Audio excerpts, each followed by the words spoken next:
One day after the government released its plan to save the Murray-Darling, the big sell has begun in country Australia.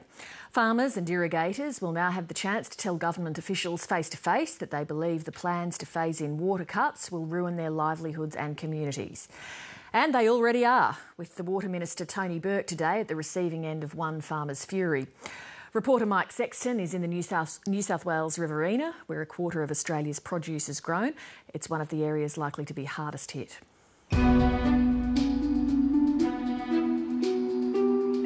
You take 1/3 of the productive water out of this region, and that's basically the proposition that's confronting us. This community's viability is absolutely on the edge. In the Murrumbidgee irrigation area, farmers have known for generations that through hard work and smart thinking, they can turn the muddy river water into gold. Nowhere is that more obvious than at Coleambally, where this year's rice crop is well on its way. These plants won't be harvested until about April. During the last year of the drought, farms here produced 20,000 tonnes of rice. This year, with full water allocations, they'll grow 10 times that amount. You can only grow them when you've got sufficient water allocation. So if water's scarce, you don't grow cotton and you don't grow rice. But when they get an allocation which is sufficient to grow rice or cotton, if they weren't growing those crops, they'd be doing something else with the water. The first irrigation farms began here in the early 1960s. Since then, they've evolved and fine-tuned their systems. Over the past few years, the farmers collectively have spent $40 million upgrading their water delivery systems, trying to squeeze everything out of their allocations. The 2-hour ordering time helps with their efficiencies because they can, if they see rain coming, rather than having to wait 24 hours and be taking water for all that time when they don't really want it, they can shut off quicker. But the Murray-Darling Basin Authority has sent a shiver down the spines of Coleamballie's 1,200 residents. Under the plan, the Murrumbidgee irrigation area could be hit hard with water reductions, as efforts are made to avoid the kind of environmental catastrophes that hit the basin during the last drought. Based on our current understanding, we're probably about 1/3 of the way to where we need to be. There's already been a substantial volume of water recovered largely through buyback. And it's the water buyback program that is the only real thing making a difference. They haven't spent the money on infrastructure. For every megalitre they've got back by improvements of infrastructure, they've bought 24 megalitres in buyback.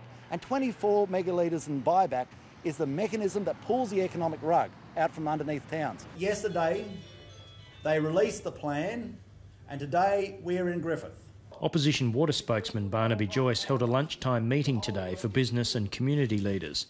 Among those listening was John Cullerton from Coleambally.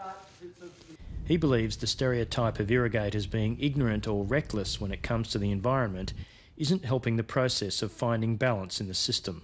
Farmers do understand the challenge, and they are prepared to make a contribution, but they're not going to go under in the process.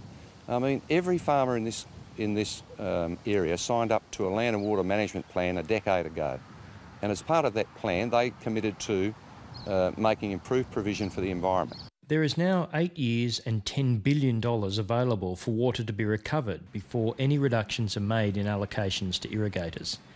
There are two main mechanisms for doing this: buying water or saving it through regulation changes and infrastructure upgrades. Wherever you can do it through infrastructure improvements, it's the ideal outcome, because if you can do it that way, then you don't just get the environmental benefit, you get big benefits in terms of efficiency for production as well. So they're the everybody wins examples. They're also a lot more expensive. Some of the many questions that remain unanswered are how far the $5 billion earmarked for infrastructure upgrades will spread and how much water it will save. They lose thousands of megalitres of water through our supply system that it just doesn't get to the farm. John Bassetto grows grapes and oranges on a small block outside Griffith. He's won an award for water saving on his property, but he's furious at the inefficient way water is delivered to him. I think this system here was 70 years ago. And that, like you saw the concrete back there, the concrete was put in 70 years ago. It's all dilapidated, it's all collapsed and caved in now. It needs to be refurbished. This channel leaks 3 times as much as it delivers to John Bassetto's property, along the way waterlogging nearby paddocks, making them useless for farming. John Passetto believes it will cost about $50 million to fix, but his greatest fear is that some of his neighbours will decide to sell up, leaving the burden on those who remain.